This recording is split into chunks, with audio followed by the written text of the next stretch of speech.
3, 2, 1, 0. Real people, real issues, real life. Talk Recovery Radio. Live from the heart of the downtown east side, it's Talk Recovery Radio with Giuseppe Ganci and Darren Gaylor on Vancouver's Co-op Radio, CFRO 100.5 FM. From the streets to the studio, bringing you addiction recovery stories from real people with lived experience and real experts on today's issues. Tune in live every Thursday, noon to 1. Powered by New West Recovery. Real people, real issues, real life. Talk Recovery Radio. Good afternoon, everyone. Hello, Mr. Darren Gaylor. How are you? Very good. Excellent. And recovery. Yeah, we are every Thursday live. Co-op Radio raised over $50,000 on their most recent fundraising campaign. Lots of things need to happen at the studio when we do reopen after a post-COVID world. We'll be back. Well, maybe we'll be back in the studio then. Who knows? But yeah, so thanks for everybody who donated it. And because of their 50,000, it was part of a grant. Yeah. So if they raise 50, they get 50. Another 50. Yeah. Well, we don't, but hopefully we'll get some new nice mics and a new board. We as in Co-op Radio. Yeah. I wouldn't mind it though. Could use some. Yeah, so congratulations, Co-op Radio. And you can still donate. Just because they raise 50 doesn't mean they don't want to raise 60. So you can go to coopradio.org and make a donation if you like to support our show. We don't get paid to do this, but obviously you need to run a station and all that kind of stuff to broadcast on 100.5 FM. So, Darren, it's you took a cake yesterday. I did. Celebrated 15 years. 15 years, and it was a great time. It was a meeting in a park, which is, one of the side effects of COVID. It's having the ability to do meetings outside, which was great. Loved it. We're going to spend the second half of the show talking about Darren's experience and his cake and all that. So stick around to the second half of the show to hear Darren start. What do you know, eh? Yeah. So we'll be excited about that. 15 years is a big deal. And we'll also talk about later on in the show. We've got some exciting news. I heard that there's this new app out there, Darren. Better.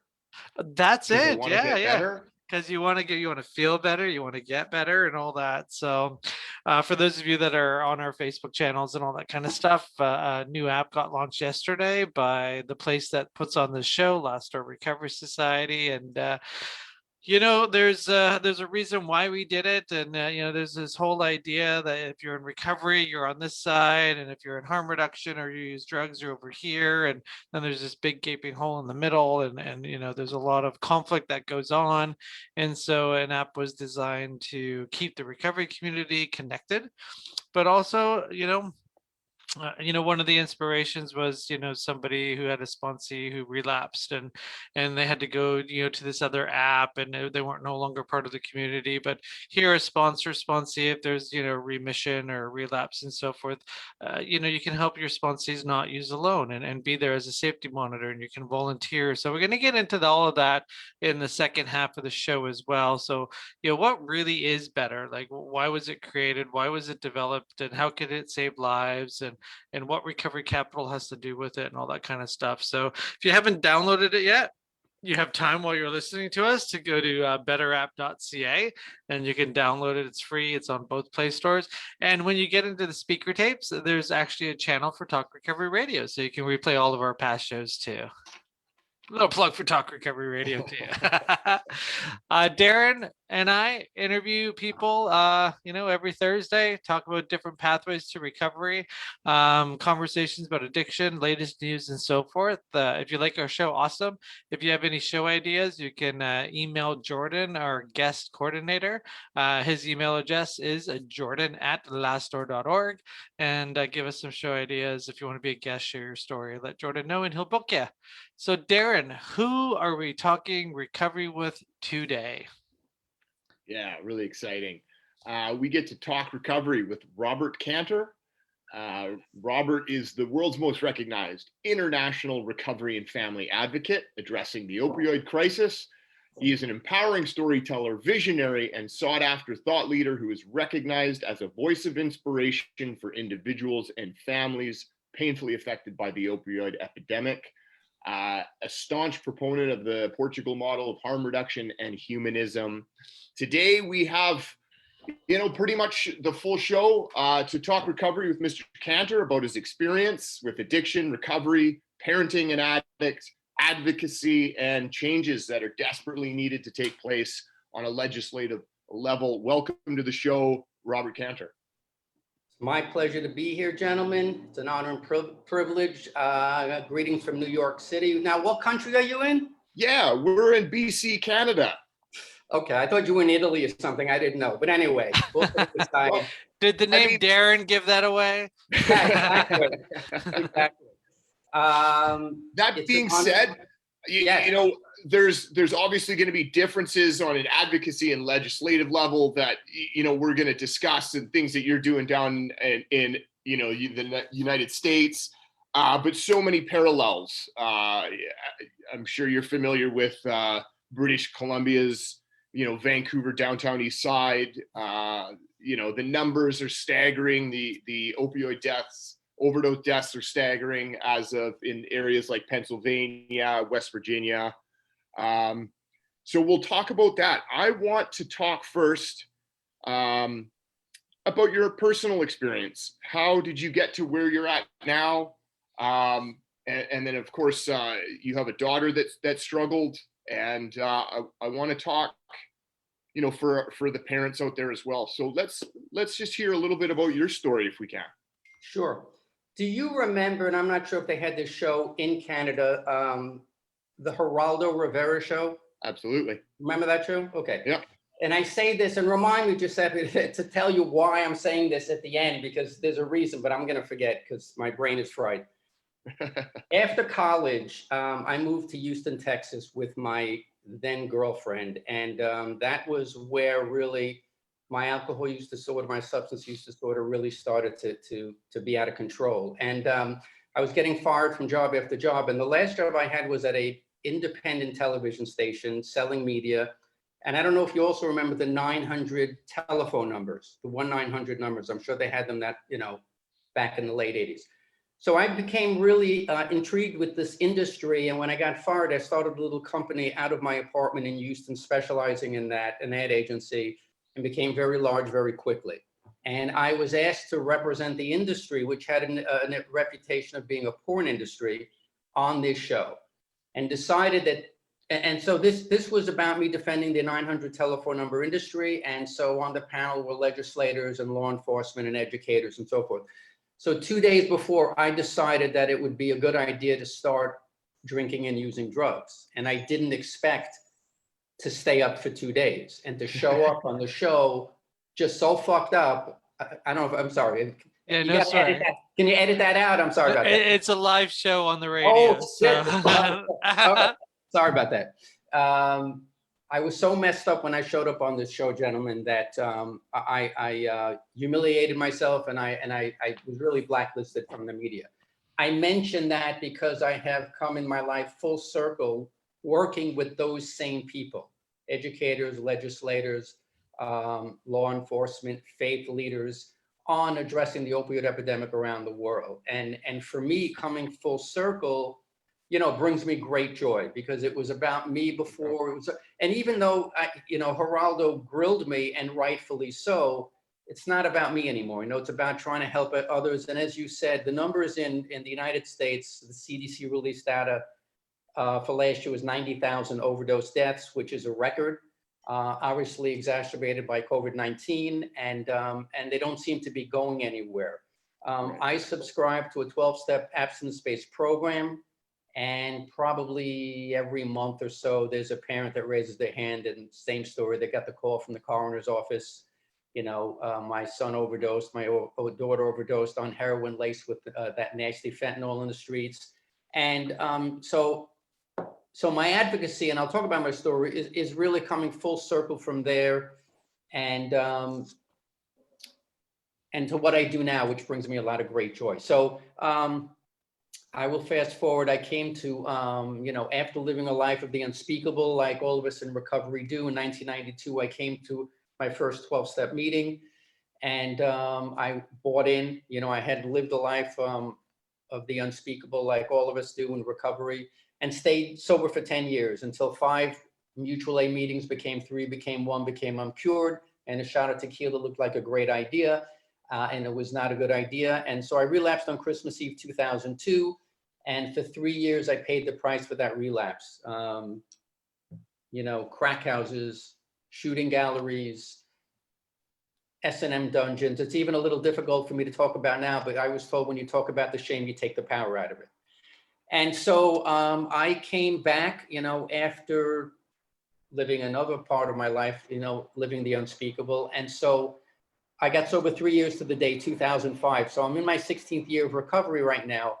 And the difference is that I make my sobriety and my subscription to these 12-step programs the most important thing I can do in my day.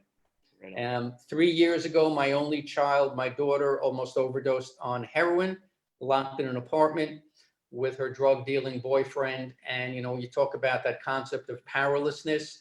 It wasn't just that she was in the grips of her heroin use disorder. It was that there's a guy that has his emotional claws in her, and there's nothing I can do about it. And so in the past, my wife and I came from a place of stigma, a place of punishment, disownment. You're not part of the family. You have a moral failing, get out of the house. And then that's when I had heard about the Portugal model of harm reduction.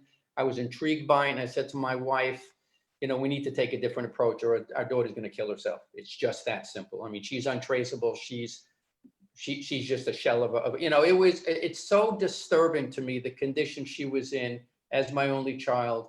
And like so many other parents, of which I know at least 50 out here on Long Island, I live on Long Island, got that phone call, So we went to this diner, which I credit as the genesis of my advocacy work. And we had this loving, destigmatized conversation with our daughter. We, as they say, separated the illness from the individual. We came from a place of compassion. That's what stigma is. It's the absence of compassion.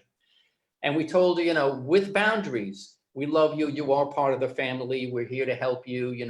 She knew I was in recovery, and I shared a little more in depth with her about, my shame and the things, and her eyes lit up. And she showed up. She was high. I mean, she was really stoned, but we got through to her. And when she left, we didn't know if she was coming back or what was, and she came back with all the crap in a black garbage bag, all her belongings, and went to detox and went to rehab and went to sober living. And in a couple of months, we'll celebrate 3 years in her sobriety.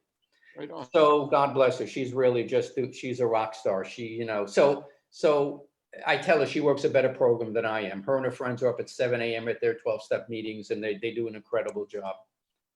Yeah. So I said to myself, I've been given this gift of life, and she's been given this gift of life, and let me do some volunteer work. And I did some volunteer work for a nonprofit in New York City.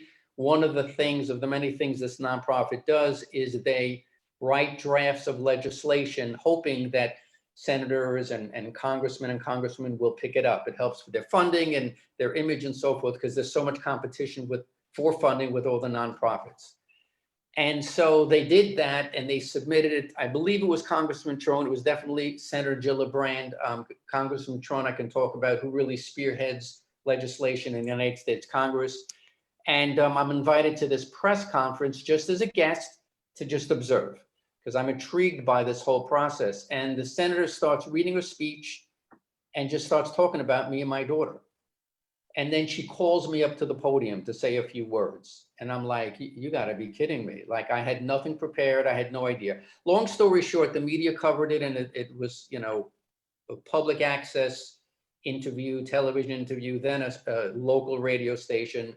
And then I started aligning myself with Senator Gillibrand's office in Washington to learn more about the legislation. And at that time, the Freshman Working Addiction Committee, it was Freshman Committee on Addiction, I believe it was called back then. It's changed. And so now I get quoted in The Hill and the National Review. And I said to myself, you talk about Tim Ryan, Ryan Hampton, Chris Herron. I don't see any of the main advocates carrying this message around the world.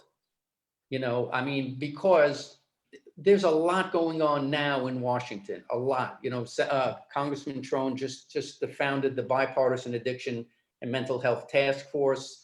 The bill I'll talk about, the Family Support Services for Addiction Act, is the one I ride the coattails on, just passed quickly through the House and into the Senate.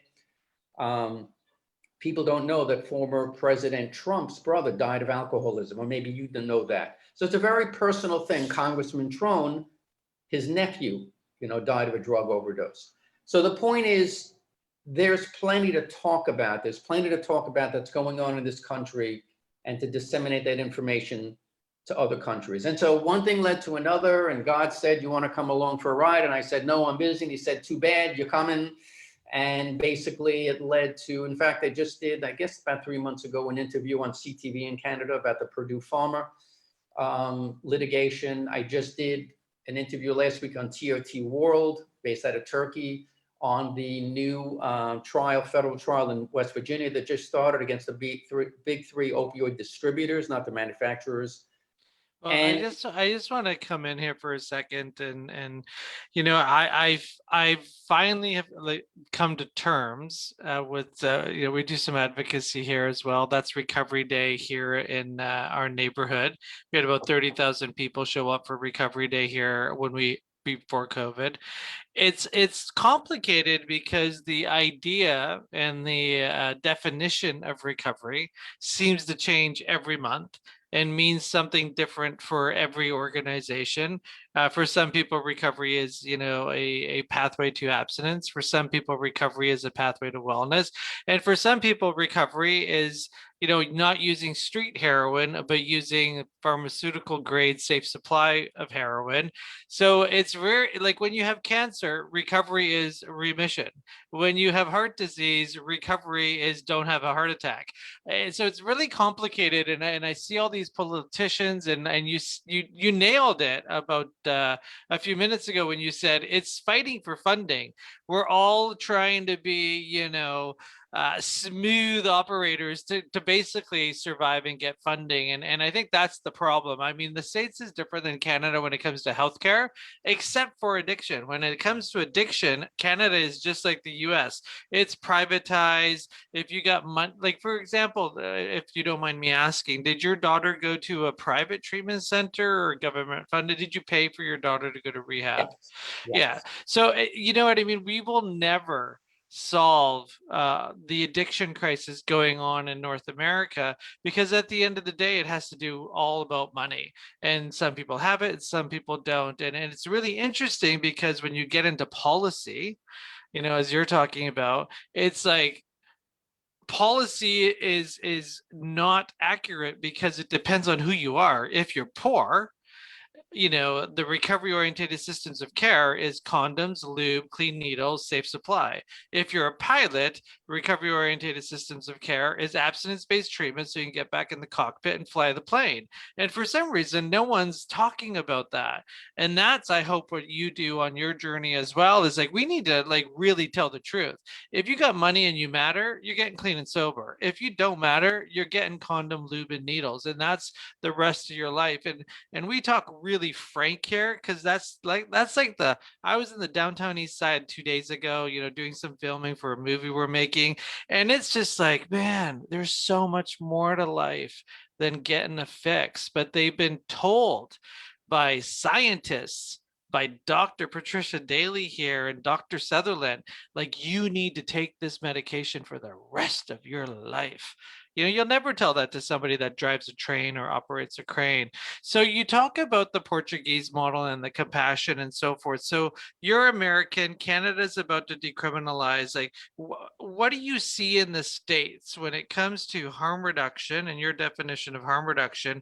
How do you see it helping? And this is a deep question. How do you see it helping when your daughter needed help with, and you not needing to pull out your credit card? So what's going on in the States? So, you know, say you didn't have money for your daughter to go to rehab. I did have money my wife and I did have the funds to take her. To answer your question as it relates to harm reduction, I don't think anything's being done. to be quite frank with you. There's a lot of legislation that is in Congress that's moving through rapidly, but it's all about funding. And when it trickles down to these nonprofits, we're not doing safe injection sites. We're not addressing the toxic supply of drugs. There's a lot of things. It's very political, and there are so many lawsuits that are tied up right now, pointing the finger at culpability. And honestly, to answer your question, if you live in the States and you're from a marginalized community, you're screwed. That's the bottom line. You're screwed out of the gate. There's a lot of legislation addressing that, but by the time it's passed, by the time the money trickles down, I don't think much is changing.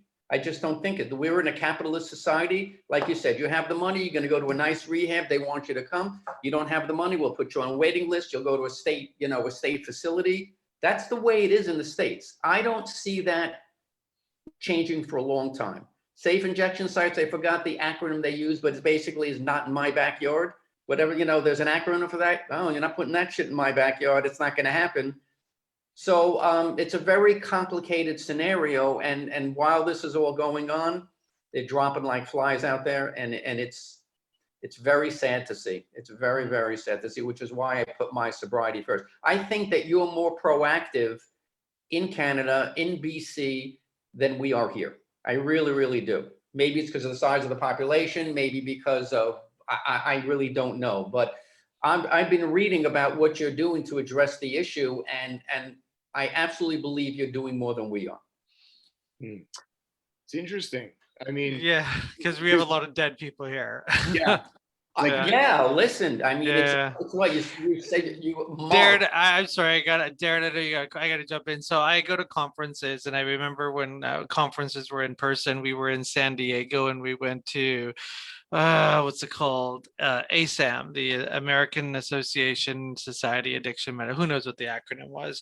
Huge conference. Every doctor that deals with addiction medicine was there, and there was like I called it Disneyland. It was like the Suboxone Castle. Like everyone's got booze, but Suboxone had like a quarter of the conference hall. I mean, it looked like a castle. It was just I couldn't believe how big this booth was. All these supermodels in beautiful dresses.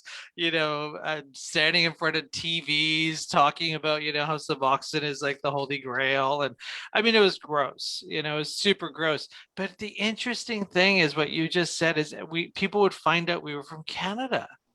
And they'd be like, oh my God, Vancouver is such an innovative place. Oh, I wish we were in Vancouver. And like all this, like their mouths are drooling. And I'm like, have you been to Vancouver in the downtown east side? Like it is a war zone. There are people in psychosis on every square block, and just completely lost, living in bed bug infested SROs. You do not want the Vancouver model in any city. Like it's sad, but, and I go back to policy, you get the right people and the right dollars creating really nice brochures and evidence-based, reports with numbers, with no heart. And it's like, yeah, Vancouver's this innovative country. And, for our listeners out there, like go hang out at Maine and Hastings. Like you do not want the Vancouver model in any city, in any country. And I think that's the other problem is we've weaponized the word evidence-based. Like it's not, there's no humanity left in it. And you talk about humanism. I mean, when the only level of statistics is breath and nothing else, you've left humanism outside of these reports. You've got people that haven't seen their children in years who are in and out of jail, and not because of drug use, because of criminal involvement. You've got people that haven't talked to their family. I didn't talk to my mom for 10 years when I was in the downtown east side, but breath, they're breathing, and that's all that matters. And it's like, well, we've lost the humanism even in harm reduction. It's just like, this isn't humane to have somebody lost in a drug-induced psychosis. So there's a big piece here with your sobriety and your daughter's sobriety and activism. One of the main issues is people get clean and they leave, and they disappear. It took us 10 years to get a crowd like that for Recovery Day. And I don't know if we'll ever get that again now that COVID's put a detour in the path for our events. what do you say to people in recovery? You talked about Ryan Hampton and some of those other people. Like, what's your call to action? Like, people get clean and sober. What do you want them to do? Well, let me just circle back to what you said previously, Giuseppe. So maybe you're educating me here. So are you saying that here in the States, we shouldn't look up to, for lack of a better word, of what's being done in BC? Oh gosh, you should run. Yeah, run. Really? Tear up those reports and run. Like, I mean, run. Immediately run. I think on those, like, front, level situations, like a downtown East Side and the ghetto like environments, when you don't have those harm reduction models, it seems like that's a solution. But what I think the biggest thing is when we've implemented these just harm reduction models with nothing in between and nothing to allow a bridge for anything beyond that. And so it's keeping those environments like a cage, that's there's no other options for that demographic in those areas. And that's, I mean, pieces of models, pieces of Portugal models, but not the whole scope. And I think that's, primarily, in my opinion, the thing to observe, that no one's really. Right, but we do here, we have our cities that are decimated also. Yeah. We absolutely have the same model. I mean, we might be going about it in more of a policy manner than a harm reduction manner, but you go to places like Baltimore, you'll see devastation, you'll see the same thing. So, I mean, we do have our shares. Look, I think we could draw from the good things that are being done in every area of the world. There's no question about it. The question is, are the citizens going to buy into it? Are they going to buy into decriminalization in this country? I seriously doubt it. I seriously doubt it. That's really what I believe. To me, the core of this epidemic, before all culpable parties, is stigma. It's stigma. It's the absence of compassion. When people understand that, they'll be willing to stop trying to punish the problem away. Up until then, that's not going to happen. That, it's going to stay in our court system, not in the Ministry of Health like it was in Portugal, or it is in Portugal.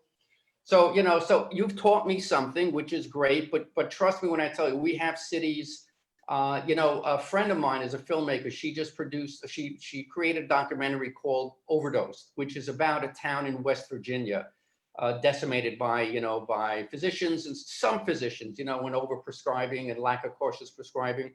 And in one of the most marginalized, impoverished cities in the country, in West Virginia. These individuals would go to Baltimore to get their drugs, and they bring it back. I mean, it was a vicious cycle. So I'm just going to point that out to you, that we certainly have, it might be sugar-coated better with all the wealth we have in this country. But, if you do a deep dive, Giuseppe, you'll find that just like your East Side, we have our East Sides too. So It's unfortunate for everybody.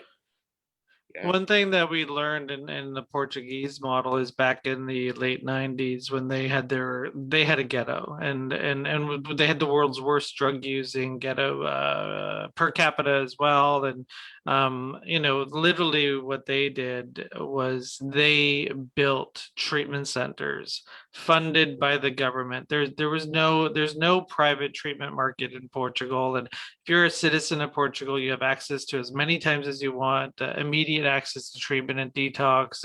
And the other thing too that a lot of people don't understand is the state is the distributor of opiate replacement medication. So there's no incentive to prescribe methadone. Here in the US, it's all privatized. And so lots of money is being made.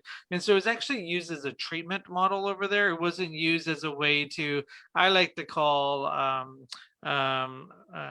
pharmacalizing the population. It's just like, oh, you're an addict, you're all going on this drug replacement therapy without any care. Like when you're in Portugal, like you still are attached to counseling when you're on methadone, and it's like a whole system of care. And we can decriminalize drugs here in Canada, but without that connection to treatment and recovery services, it's not going to do anything. I mean, the idea of Portugal is drug dissuasion.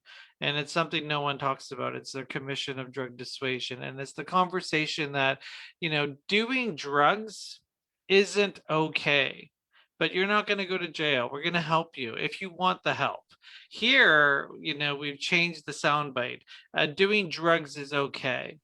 And you know what? There's no stigma if you do drugs. Well, if you're in psychosis and you're bleeding and you're on the street and you have no shoes and you're doing drugs, like, like people aren't going to sit there and say this is okay. It's not okay. So I was at a protest a couple of days ago, and it was an anti-decrim protest, but it wasn't the kind you think it is. It was drug users protesting that Vancouver's model of decriminalization is too strict and it needs to be less strict. And the amount of drugs you can carry in 3 days is too low. Their soundbite was, "That's what I have for breakfast," let alone 3 days. And I know quite a few of the people at the protest.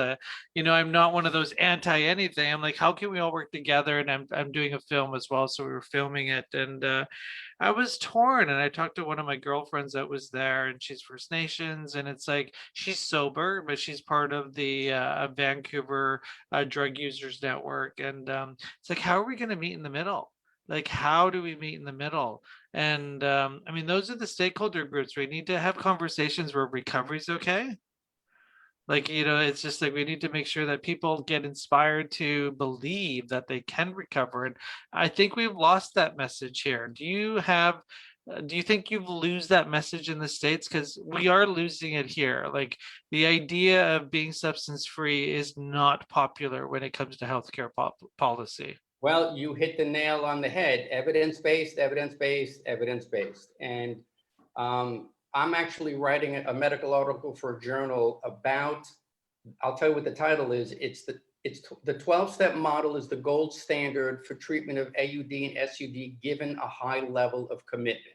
And part of what I'm writing about is the pushback on the 12-step model because of evidence-based, evidence-based, evidence-based. First of all, I support every pathway to recovery, whether it's MAT, whether it's smart recovery and moderation, whether it's 12. I support all of those. But the 12-step model has gotten so much pushback in the past 5 years. I've never seen it in all my time around the program. And I think the opioid crisis put pressure on the medical community to say, give us some numbers, give us some data, tell us why we should send you money. This whole 12-step stuff, it's not evidence-based. It's not based on modern science. It's cult-like. It's a ripoff of the Calyx model. It doesn't work.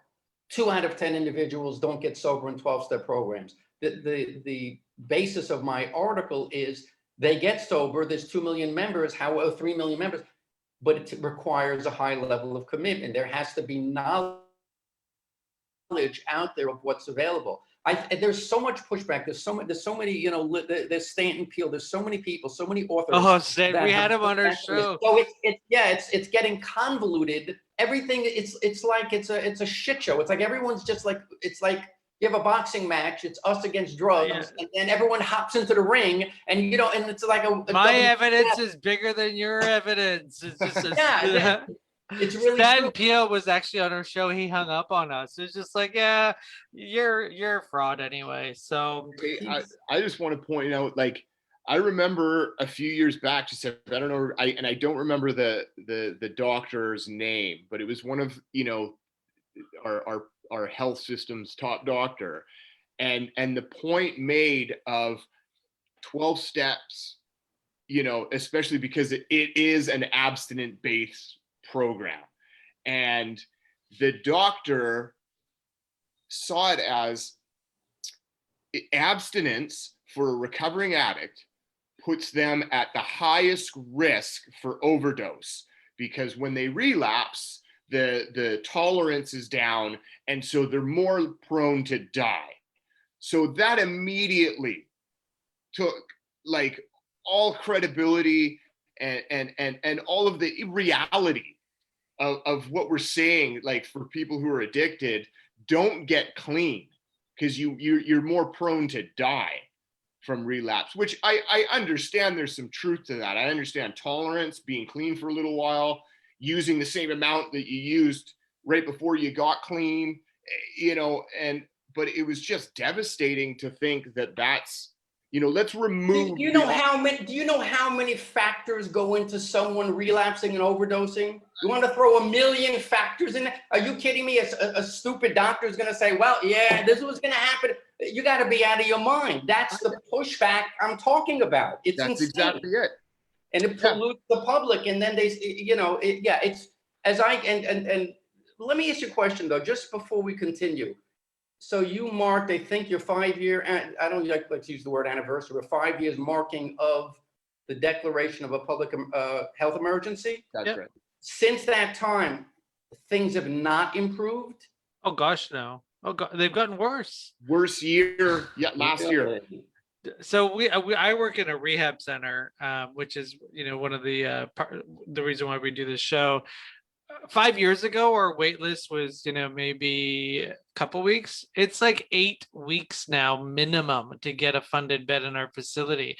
There's so many. They created this computerized system before you could call us, and if if there was a bed, we could intake you. We can't even intake people on our own anymore. They've taken the autonomy away from nonprofits, and there's this big giant system out there, and it's just crazy. And they're like, you have to do all these naloxone trainings. You know what a person says to us when we're like, give them a naloxone kit when they're about to leave rehab? I can't say it because we're on the radio. Like it's just, they're so far-fetched stuck on telling people not to use alone. And we've been telling them drug addicts use alone. They do things that they don't want to share with people, and especially their dope. And so, it's important to tell people not to use alone, but you need to add to that message because they're always going to use alone. They have this idea that, poor people, they don't use alone in the back alley or don't use alone in your house. Well, there's a reason why they're using alone in their house. It has nothing to do with stigma. It has to do with the fact that they have a leather couch, a giant TV, they work construction or in the trades. They don't want anyone knowing they're using. And I'll just go out there and say it. They're probably watching porn all day long while they're using drugs. Do you think they want to go to a consumption site? Like is there big screen TVs and consumption sites?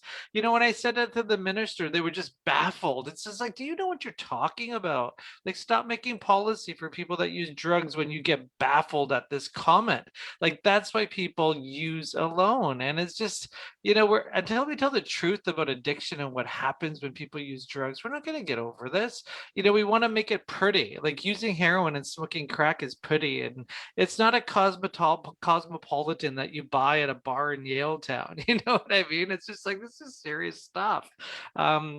So that's where we're at. It's gotten way worse. The death rates have gotten way worse. We have safe supply not working.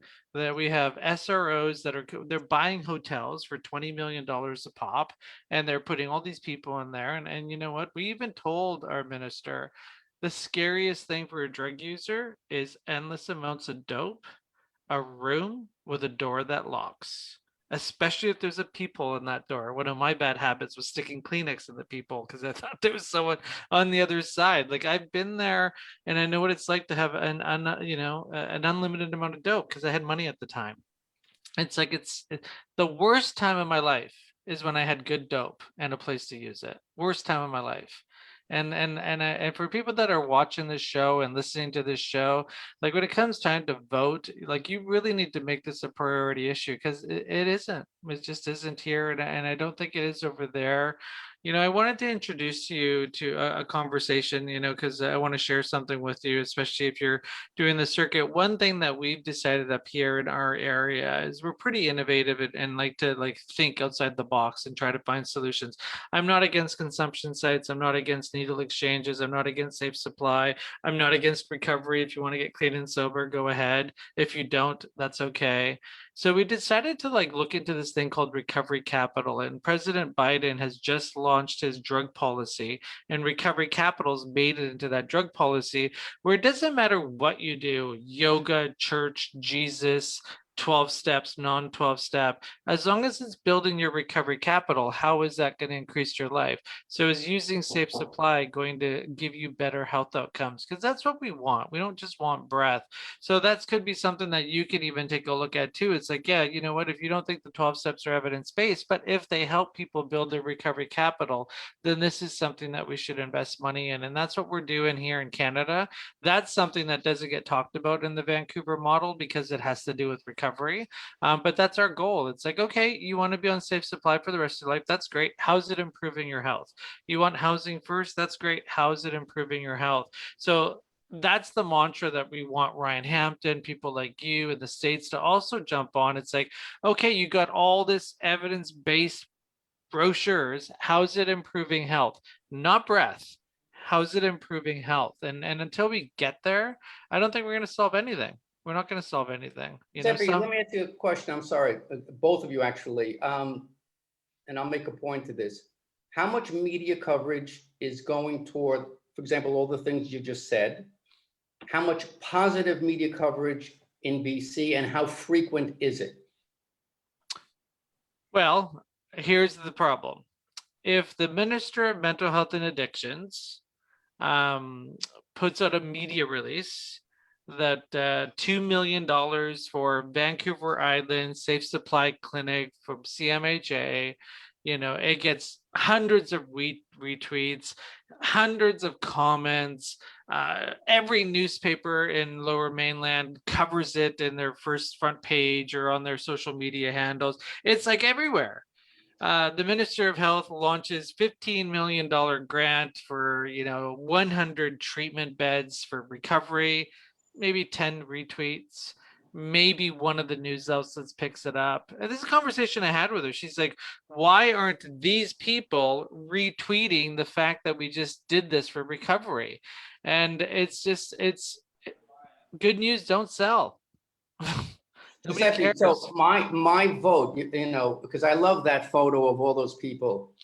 Unfortunately, that photo represents a fraction of the people that are touched by AUD and SUD, right? So for me, from what I've learned in my 15 months of doing this advocacy work, Giuseppe, is that if you're going to reverse a prolific epidemic, a public health emergency, you need two things. You need a broad-based coalition, such as with other social movements that we've seen in our lifetime, and you need the media. But you need and the catch-22 is the media won't cover it consistently on a positive basis because of the stigma. You want to reverse the stigma, you need the media. If the media covers this and they'll say, well, we've never covered it more. And it's true. And everyone in the recovery community appreciates every show like this one. That's why what you're doing here is absolutely saving lives. But you need to do this on a frequent, weekly basis to let people know about the good things that are out there. So my daughter, for example, I'm going to use the word sober community, right? What's that missing link between someone that comes out of a sober living facility and then where do they go with their life? Do they go home? Do they go to college? Is my daughter going to go back to where she lived with her drug dealing boyfriend? Is she going to college where there's partying? So we talk about a sober community. And she lives in a town in Connecticut, which is a regular town, but there's about 200 young adults that have almost created, in essence, a college campus. They attend their 12-step meetings. They attend many pathways to recovery. They attend their 12-step meetings. They work for merchants in the community. They're texting, they fellowship, they go to the movies. And I wish I would have had that support. Okay, so do you think the legislator in South Dakota knows what a sober community is? They don't. Why is that important? It gives families hope that, there is a fill-in for that missing link.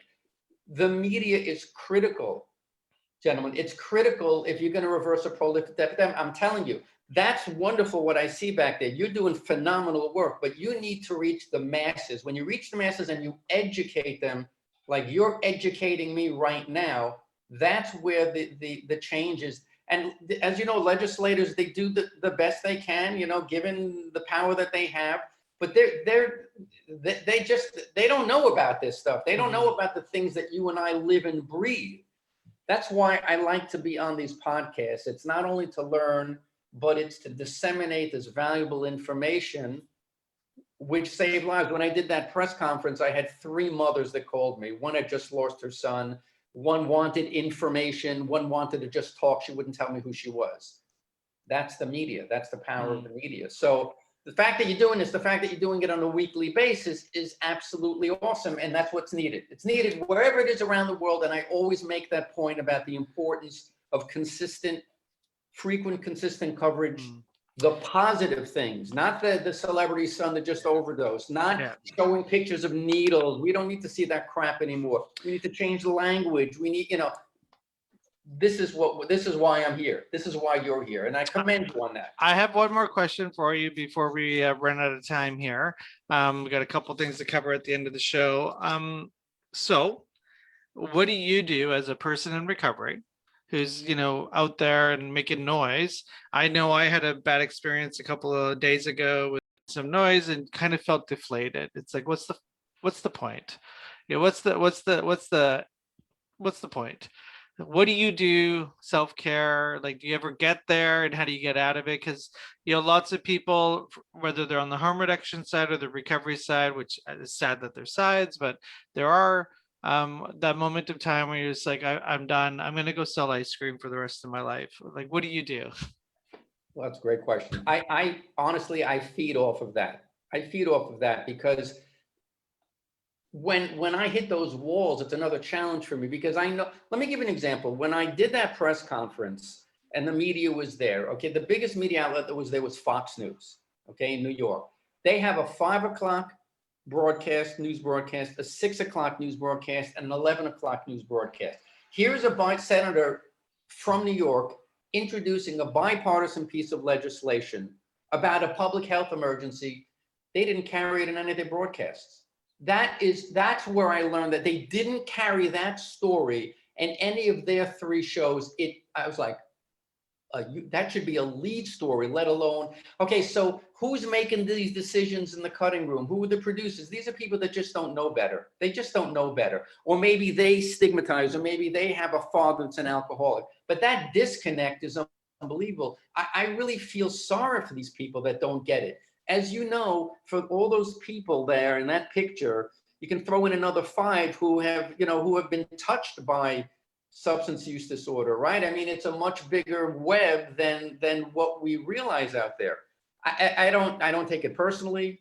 When I say I feed off it, it motivates me to keep carrying this message. And if there's not going to be people like you or me or the other advocates, then we're going to live in ignorance, right? And then things are, and then more parents are going to get, and not just parents, are going to get that phone call, and there's going to be more devastation, and they're going to live that bottomless pit of despair. I don't, like I said, I don't do this. I'm not trying to sell a book. I don't do this for money. I do this as a vocation of we all have different ways of giving back. Some of us is setting up chairs, and some of us is being on the news, and it's all a form of giving back. If you've got a voice, the best thing to do with it is to use it. So thank you so much for being on our show. We've been talking to Dr. Frank Raymond, who is an advocate for recovery and wants to keep humanism. Another name. This is Pardon? Robert Kanter. Oh, Jesus Christ. I'm sorry. Okay, I read the wrong thing. Everything you just said is out the window. Darren, take the show. Darren, how you doing, Darren? It's good to see you. Okay, who's that Giuseppe guy? Fire him. Get him out of here. Who's Frank Raymond? My own handwritten information. But look at this. Who's that? No, Giuseppe, the reason that's funny is because he's a physician and he's a close friend of mine. So I'm like, where the fuck where did he come from? Is he hijacking my podcast here? Yeah, I don't know. Why is his name on the top of the page? I'll have to have a chat with Jordan. Giuseppe, his name's at the top of the page. You're allowed to make mistakes. You're very knowledgeable. Thank you for having me on your show. Darren, thank you very much. I appreciate the history, the where you came from, the where you're going, and what you're about. As I read off a little of the information on the beginning, I think we could almost read that for ourselves in this show, and to hear you openly learn something about what, you know, has been misrepresented, is these are the conversations where we get a little bit closer to where we're going. And you know, I appreciate sharing our stories and what's going on up here in Canada and what's happening down there, and our parts in it. It's eventually going to take hold. And gentlemen, thank you. One last thing, anything I can do in the States in any form or fashion, disseminate information, help someone that calls your show that lives in the States, speak again, please let me know. It's my pleasure. Will do. Awesome. Robert Kanter is the name. Yes, Robert Kanter. Yes, it is Robert Kanter. Thank you so much. Take care. Thanks for listening to Talk Recovery Radio, everybody. We come to you every Thursday on Vancouver Co-op Radio, CFRO 100.5 FM.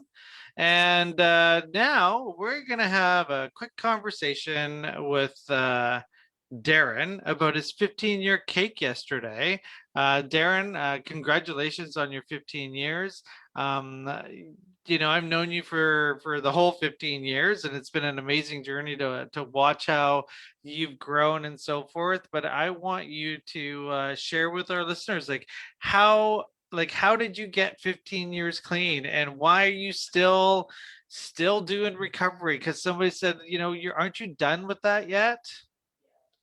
Yeah, well, that's, I mean, these are the things that happen in I mean, a 12-step fellowship or becoming abstinent.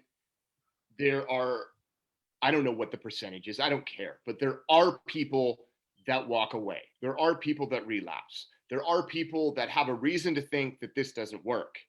And whatever the percentage of people are that stay, they have a story, and it's important. Like, even, you know, Robert Kanter said that, you know, the 12 steps requires some willingness, you know, like this isn't just something that's going to get fixed.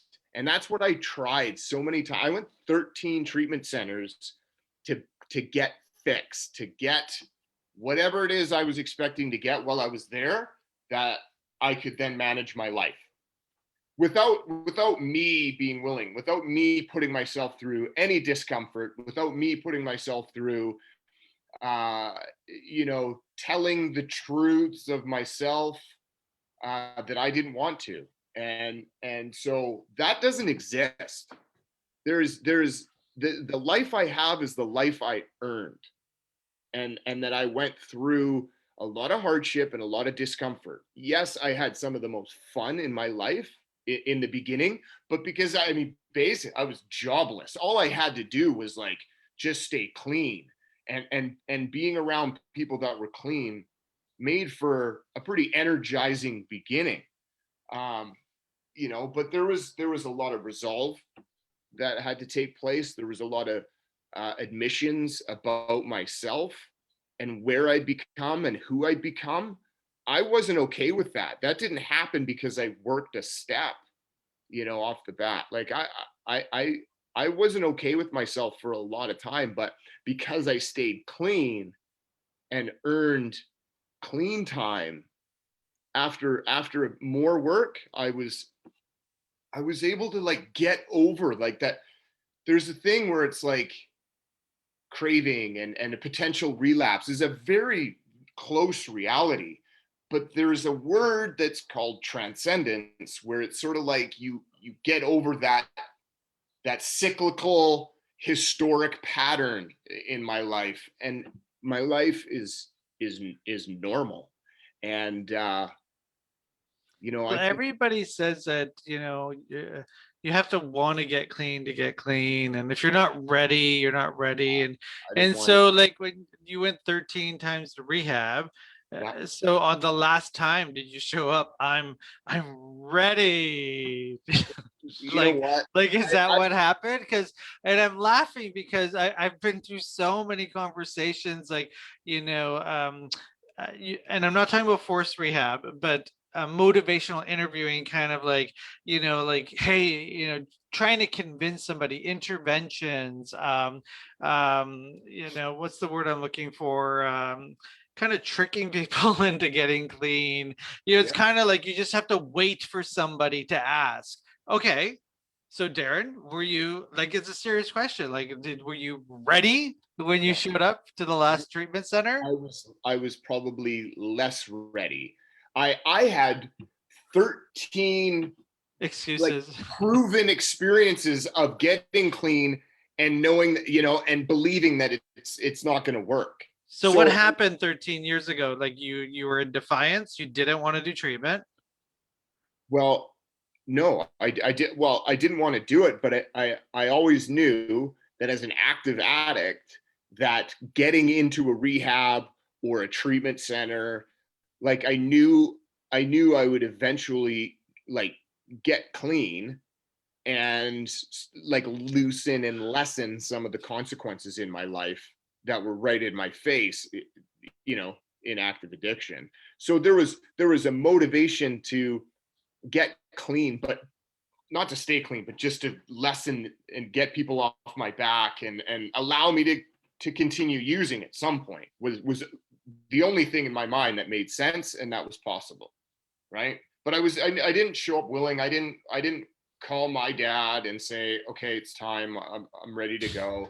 Like I was literally in the bush, staying in a wooden shack, prepared to just, I don't know, die there, I guess, So and young and so full of life, but yet you're just so trapped in this yeah, little cabin, and it's just a sad place. And one thing that you shared about at the cake yesterday that was beautiful, and is just the conversation you had about your daughter. You had a kid when you were young, yeah, and you were this guy, and I don't mean to offend you, but you weren't a dad, right? no. And now you have two beautiful children, and you have this daughter from long ago. Um, what's getting clean? What's recovery done for these three people, your children? I mean, you saw it on the Zoom meeting. Like my daughter Annika, she's 24 now. She's never called me dad. Like she was raised essentially by her mom's husband. He was dad, and rightfully so. I was in and out of rehab and high on heroin for the first 9 years of her life, right? And so she came onto the meeting last night. I wanted her to be included. Um, in my excuses in the previous years, I think I just thought she would be uncomfortable or wouldn't want to participate. She wrote her name, identifying herself as Annika, Darren's daughter. And I mean, for me, that just shows where we've come. Like I'm still Darren. She's my daughter. Like that's our relationship. But I mean, it's huge. That was whether you've been abused, been oppressed, gone through trauma, like all the typical why I'm an addict situations. Like I was a 19-year-old immature, irresponsible kid, entitled, that was told I've irresponsibly brought in a life, or going to be bringing a life into this world. That was traumatic as anything. I'm not comparing it to, we all have our own thing, but that was my thing I couldn't resolve. And after 9 years, that was just, every time was just that much longer that I denied that responsibility, denied that person, and she kept getting older, and she kept getting a little bit, like more of her own person, and I couldn't look her in the eyes, and I couldn't see myself coping clean with the amount of shame and guilt that I felt, and yeah, that took a while to build.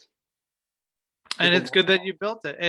And the fear of, I would say, also self-centeredness of not doing the work keeps relationships away, but you let that go, and you let go of the fear, and you just try, and it gets better and easier. And I mean, this didn't happen overnight. It's 15 years. And 15 years of work, and you know what, it's just for today, it's worth it. And hopefully people that are out there, having a difficult time in recovery because they're not getting everything that they want right now, just give it time. Like it's amazing what happens when you continually put your best foot forward. And you know what? You don't know what you're going to get. I mean, I've got a car seat in my car as a gay man that came out of the West End. Like, why do I have a car seat in my car? Never thought in a million years I would. And it's like the most important thing in my life, you know, having a couple of 3-year-olds in my life, and being Uncle G. So recovery, you know, got a new slogan going, you know, recovery brings you back to life. And then Darren, recovery's brought you back to life. So congratulations on your 15 years. And you know what? Just good to do the show with you every Thursday.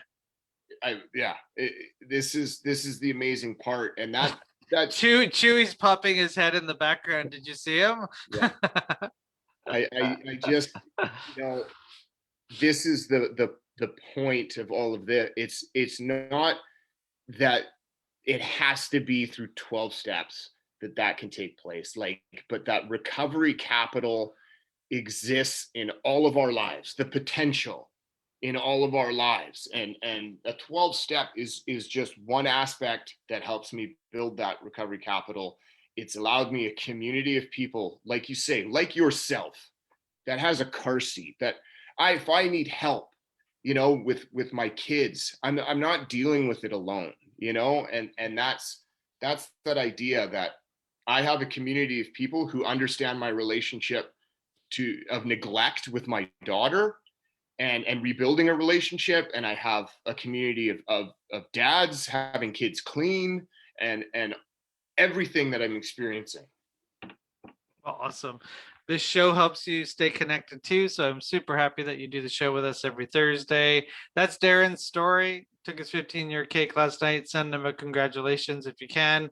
And to more shows and more years. This is our 7th year, 7th season of Talk Recovery Radio. Hundreds of guests, thousands of listeners. And you know what? Sometimes we say things that are, whoa, but you know, whatever, why not? It's a radio show to spark conversation. So if we don't talk about it, you know, nothing changes. So thanks for being here, Darren. I'm glad you're a friend of mine. And if you're struggling, you know, 13 treatment attempts Mr. Darren did. So you can too. Like, don't think just because, you know, you haven't been able to get onto the recovery train that it will never happen to you. It can. And I'll respond if somebody has a message, and, you know, send an email to Talk Recovery, or sends me a message on the Better app, or has my phone number, like I'll, Awesome. So download Better app, betterapp.ca, the new recovery and overdose prevention tool out there. Lots of features. Hope you like it. And let's all work together so we can save some lives and stay connected. See you next Thursday, Darren. Take care, Giuseppe. Take care, everybody. Take care, everybody. Thanks for listening. Thanks for watching. We'll see you next week.